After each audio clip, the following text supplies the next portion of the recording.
Hello नमस्कार मंडळी. तर तुमच्याकडे थंडी काय म्हणते? आमच्याकडे विचाराल तर प्रचंड थंडी परत वाढलेली आहे. मध्ये 2 दिवस जरा बऱ्यापैकी होते, पण परत पहिल्यासारखं आहे ते चालू झालेलं आहे. चला तर थोडंसं सकाळची आजची धावपळ तुम्हाला दाखवते.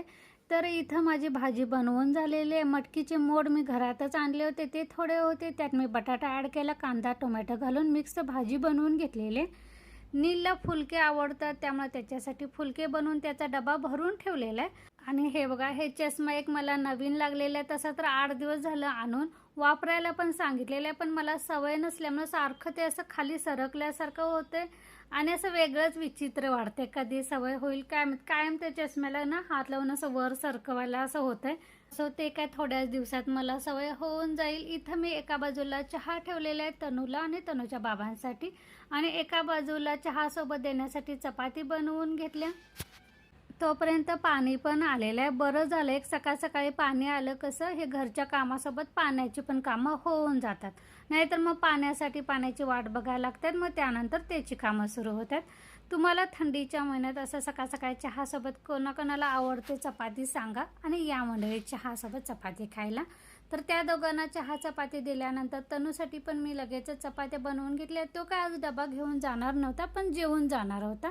त्यासोबतच मी आमच्या पण चपात्या लगेचच करून घेतल्या, कारण पाणी वर लावलेलं आहे. वरची टाकी भरल्याशिवाय मला प्यायचं पाणी भरायला येत नाही, त्यामुळे म्हटलं ही आतली कामं आवरून घ्यायची. इथं मी नीला ओरडत होते, कारण सकाळ सकाळी हे पोरगं ना काही खायला बघत नाही, फक्त चहा घेतोय. त्याला चहासोबत पण काही खायला आवडत नाही, कधीतरीच बिस्किट वगैरे खातात. मोदक केले होते काल, संकष्टी होती अंगारकी, आणि माझं असं वर्षातून ज्या महत्त्वाचे उपवास असतात ते मी पकडते.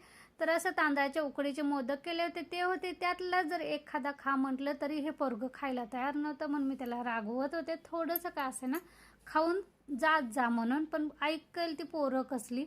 असं तो शाळेला गेला. त्यानंतर इथं भांडी पडली होती, थोडीशी चपाती वगैरे केलेली चहाची, ती म्हटलं वरची टाकी भरतोपर्यंत ती आवरून घ्यायचं, कारण बसले की बसायला होते आणि मग ही कामं राहून जातात. बाकीची भांडी जाळीमध्ये ठेवली, कारण जाळी एवढी पूर्ण अशी भरली होती, कारण रात्रीची पण भांडी माझी लावायची बाकी होती.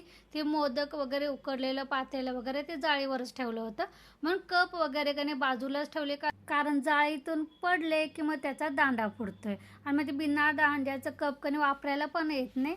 तर भांडी झाल्यानंतर ओटा पण ओल्या कापडानं तसाच पुसून, पाण्याची कळशी पण रिकामी झाली होती. म्हटलं बाहेर नेऊन घासण्यापेक्षा इथंच घासून धुवून मग भरायला न्यायची. तर कळशी वगैरे सगळी पाण्याची घासून घेतली. चला ह्यासोबतच आजचा व्लॉग इथंच बंद करते. पुन्हा भेटू नवीन व्लॉगमध्ये. तोपर्यंत धन्यवाद.